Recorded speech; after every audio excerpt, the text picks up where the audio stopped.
नमस्कार दोस्तों। राजेंद्र प्रसाद जन्म 3 दिसंबर 1884, जीरादेव बिहार। स्वर्गवास 28 फरवरी 1963, सदाकत आश्रम पटना। डॉक्टर राजेंद्र प्रसाद भारत के प्रथम राष्ट्रपति थे। राजेंद्र प्रसाद बेहद प्रतिभाशाली और विद्वान व्यक्ति थे। राजेंद्र प्रसाद भारत के एकमात्र राष्ट्रपति थे जिन्होंने 2 कार्यकालों तक राष्ट्रपति पद का कार्य किया।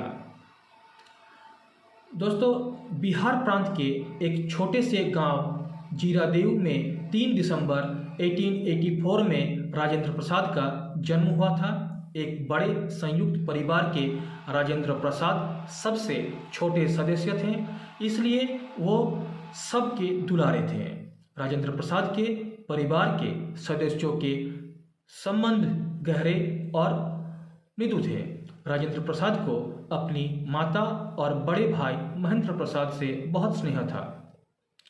जीरादेव गांव की आबादी मिश्रित थी, मगर सब लोग इकट्ठे रहते थे। राजेंद्र प्रसाद की सबसे पहली याद अपनी हिंदू और मुसलमान दोस्तों के साथ चिक्का और कबड्डी खेलने की है।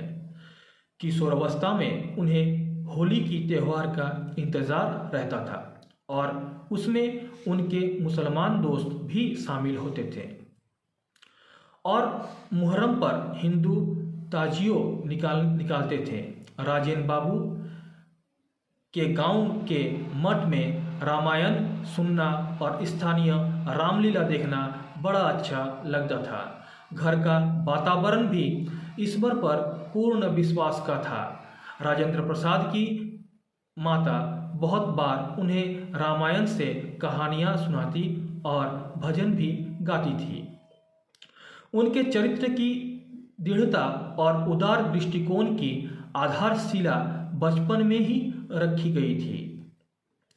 गांव का जीवन पुरानी परंपराओं से भरपूर था।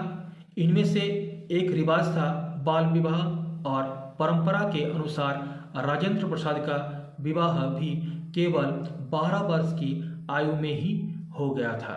यह एक विस्तृत अनुष्ठान था जिसमें वधू के घर पहुंचने में घोड़ों, बैलगाड़ियों और हाथी के जुलूस को 2 दिन लगते थे। वर एक चांदी की पालकी में, जिसे 4 आदमी उठाते थे, सजे धजे बैठे थे। रास्ते में उन्हें एक नदी भी पार करनी थी। बारातियों को नदी पार करने के लिए नाव का इस्तेमाल किया गया। घोड़े और बैलों ने तैरकर नदी पार की, मगर इकलौती हाथी ने पानी में उतरने से इनकार कर दिया।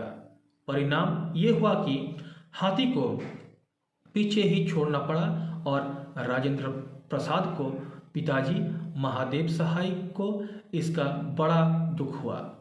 अपने गंतव्य स्थान पर पहुंचने से 2 मील पहले उन्होंने किसी अन्य विवाह से लौटते 2 हाथी देखे।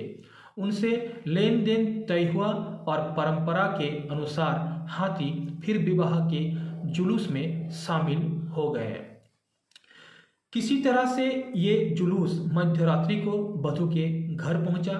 लंबी यात्रा और गर्मी से सब बेहाल हो रहे थे और वर तो पालकी में ही सो गए थे।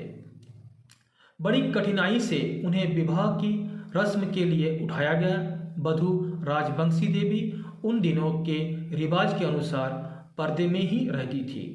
छुट्टियों में घर जाने पर अपना पत्नी को देखने या उससे बोलने का राजेंद्र प्रसाद को बहुत ही कम अवसर मिलता था। राजेंद्र प्रसाद बाद में राष्ट्रीय आंदोलन में शामिल हो गए, तब वो पत्नी से और भी कम मिल पाते थे। वास्तव में विवाह के प्रथम 50 वर्षों में शायद पति पत्नी 50 महीने ही साथ साथ रहे होंगे। राजेंद्र प्रसाद अपना सारा समय काम में बिताते और पत्नी बच्चों के साथ जीरादेव गांव में परिवार के अन्य सदस्यों के साथ रहते थे। दोस्तों, मातृभूमि के लिए इनका समर्पण भी सराहनीय है। राजेंद्र प्रसाद प्रतिभाशाली और विद्वान थे और कलकत्ता के एक योग्य वकील के यहाँ काम सीखा करते थे। राजेंद्र प्रसाद का भविष्य एक सुंदर सपने की तरह था। राजेंद्र प्रसाद का परिवार उनसे कई आशाएं लगाए बैठा था। वास्तव में राजेंद्र प्रसाद के परिवार को उन पर गर्व था, लेकिन राजेंद्र प्रसाद का मन इन सब में नहीं था। राजेंद्र प्रसाद केवल धन और सुविधाओं पाने के लिए आगे बढ़ना नहीं चाहते थे। एकाएक राजेंद्र प्रसाद की दृष्टि में इन चीजों का कोई मूल्य नहीं था। राष्ट्रीय नेता गोखले के शब्द राजेंद्र प्रसाद के कानों में बार बार गूंज रहा था। तो दोस्तों, ये थी कुछ अनसुनी, कुछ अनकही बातें डॉक्टर राजेंद्र प्रसाद के जीवन से जुड़ी हुई। वीडियो को लाइक कीजिए, शेयर कीजिए, चैनल को सब्सक्राइब कीजिए। मिलते हैं नेक्स्ट वीडियो में। दोस्तों, जय हिंद, वंदे मातरम, जय भारत माता, नमस्कार।